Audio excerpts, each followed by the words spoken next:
beautiful day on the farm today, but it's not all about cuddling animals, planting seeds. A lot of it is to do with maintenance.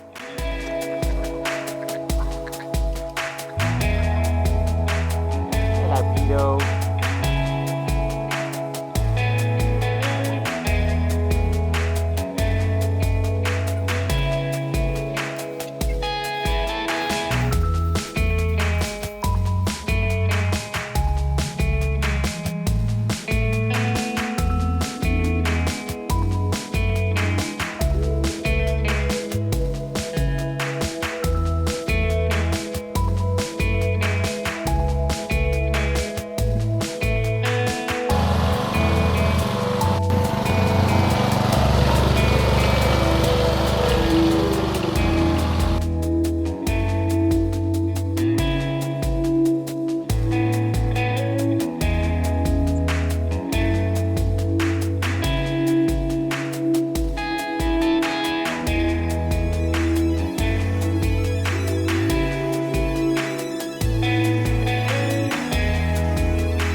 So as many of you know from the past couple of videos, we've been extending the market beds here to put in some onion and some garlic beds.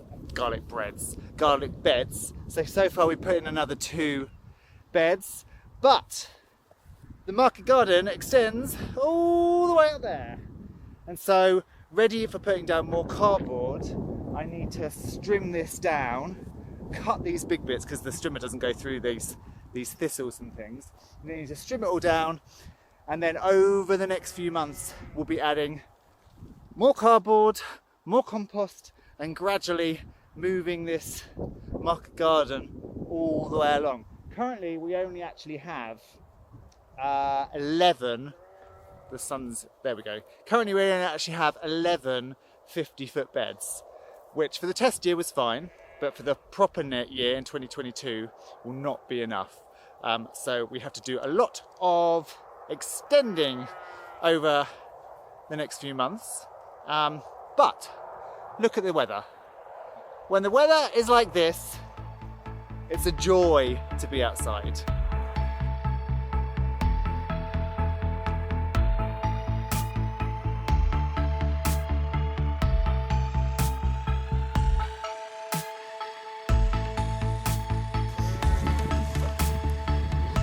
A lot of you might wonder why I'm using a battery operated strimmer and not a petrol. 2 reasons really. One, I don't like the sound of a petrol. Electric strimmer is loud, but petrol strimmers are really noisy. And I like just to be outside without that drone and having to wear ear protectors. The other thing is, once we get our electric up here and our solar panels, I can charge these off the sun.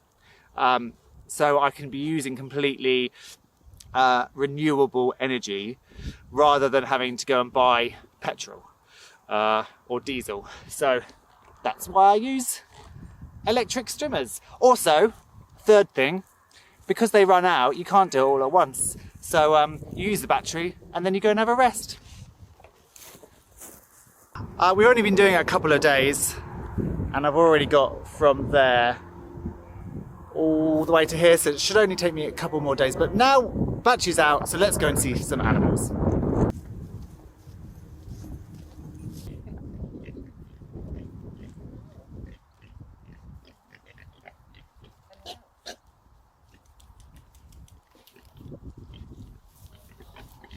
I can't really believe the speed at which Hyacinth and Margaret are growing. Since we put them outside, they are doubling almost every day, it seems.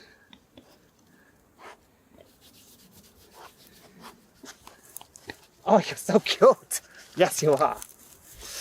But they are doing their job. They are rotating this up, ready for next year's pumpkin patch.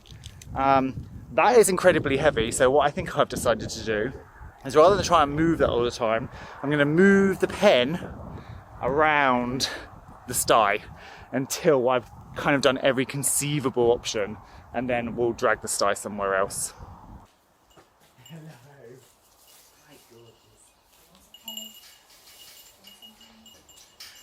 You might also remember just how poorly our lovely Peaches was. She is so much better. I think even you guys can probably see how much better she is from that sad, sorry, poorly looking goat. She's still indoors. I'm still feeding her up, and I'm thinking that I'm going to do a very gradual introduction back into the herd. And also, if we're keeping Gaspode, which is our male entire kid from this year, I might buddy her up with him and keep them separate, because he can't run with the herd long term because his mum's there. So I'm thinking he could actually live with Peaches as a little couple. Also, a quick shout out as a thank you to Danielle on Instagram. Peaches came back into milk, and I thought it was because I had been throwing loads of food at her, and so it re-kicked her system. However, Danielle got in touch to say that often when a goat is served, they'll have a sudden bloom, and then after a couple of days it will disappear again, and that's exactly what happened to Peaches. Peaches was with the herd before she got really ill, so it is entirely possible that lovely Peaches may actually be pregnant.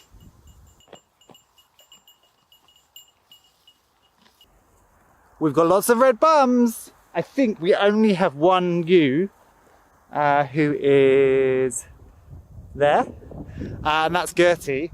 I think she's the only one left to do. I let Tina out into the main pasture here because she'd been tupped anyway, and I moved Sharon in with Capulet. So they're all done, and then on this side I'm fairly sure all the Norfolks are done. Monty's raddle started to wear off a bit, but not before everybody got a bit marked. Hey, I'm a big beautiful boy. Oh yeah, do you do your job? Did you do your job? And so I think we are looking to mid-March. As always, if you're in the VIP Facebook group, I have written a list of who got tupped, when they are due, so we can count down the days. And for those of you that are wondering what this Facebook VIP group is, it's basically Patreon. I used Patreon for a little bit. I still do have a Patreon, but I don't love it. I don't love the upload. I don't love that it's another platform that people have to go onto. So I basically just opened a VIP Facebook group, so you could either become a Patreon and you get access to the Facebook group, or you can directly join the Facebook group via PayPal, and then you just get access to all the background stuff as you would on Patreon. But you don't have to join another platform and keep remembering to log in.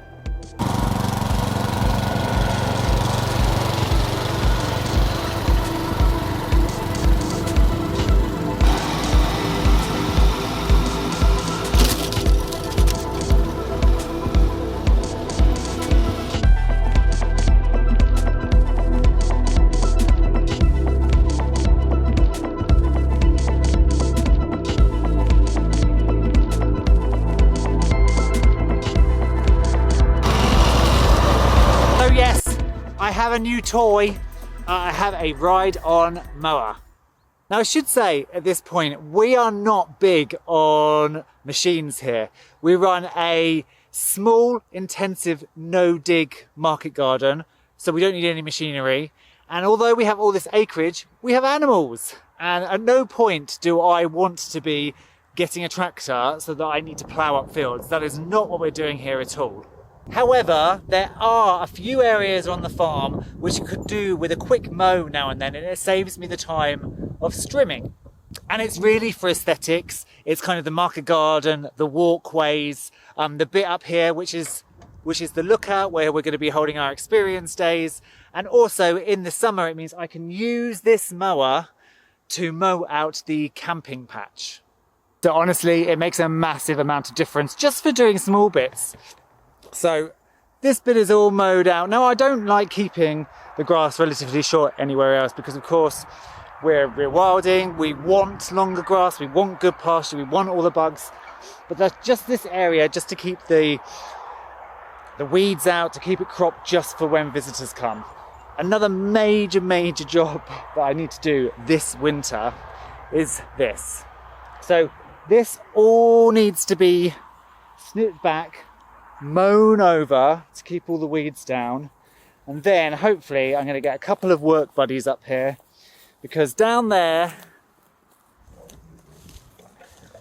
is the pit, and along here is where we need to put our fence line, with the idea that then this entire area behind me, which we call the lookout, will be the event space. So we'll have some tables in here, we'll do the goat picnics and stuff in here, and then we'll have, there's lots of weeds in the way that I have to keep picking everything over. We'll have nice fencing along this edge so you can then look across and into the pit. So I know I've called this the boring bits, but honestly, I don't think it's that boring. I quite like just mind-numbingly strimming across the bit of the market garden for a bit, or jumping on the lawnmower and mowing. It's just all part of keeping the land in shape and keeping it all looking nice. So to me, it's not boring, but it's not sowing, it's not cuddling animals. It's probably a side of the farm that you don't always see. So yes, so a lot of the time when I'm not making videos, this is what I'm doing. I'm playing with machinery and trying to get the land, as much as we are, because again, we are rewilding, but trying to get the bits that we are working within to keep them relatively tame.